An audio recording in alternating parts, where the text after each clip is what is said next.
Good morning, everyone. Here's the AM update for April 1st. Sorry I'm late. I had a minor emergency to deal with at work. The Russian fuel depot in Belgorod, Russia was attacked by Ukrainian attack helicopters. And to my knowledge, this is the first time since World War II that Russian infrastructure on Russian soil was attacked by another sovereign nation. Russia has allowed 45 buses of civilians to flee Mariupol. The official rate for the ruble is at 84 rubles to the dollar. However, the black market rate is at 150 to 200 to the dollar. The reason for this major discrepancy is because the ruble is being artificially pumped because there are severe restrictions on selling the ruble within Russia and by Russian companies, but you can openly buy the ruble, which Russia is forcing its companies to do. I spoke about this yesterday. President Biden announced that the U.S. will release 1 million barrels of oil per day from the Strategic Petroleum Reserves for 180 days.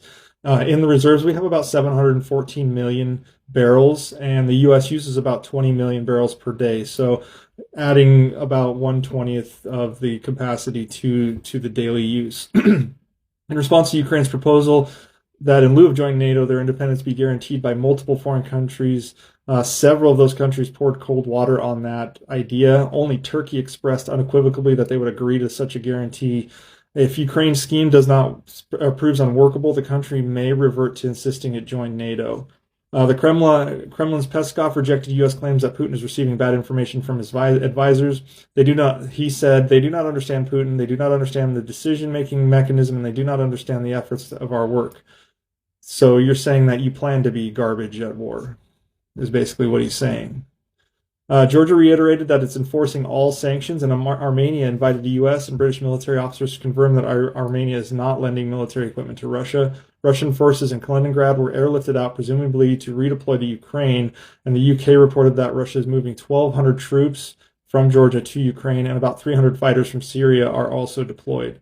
Singapore's prime minister criticized China's position on Ukraine and said that if Russia can separate the Donbass from the rest of the country and operate independently, then how is that any different than Taiwan separating from Taiwan and operating independently?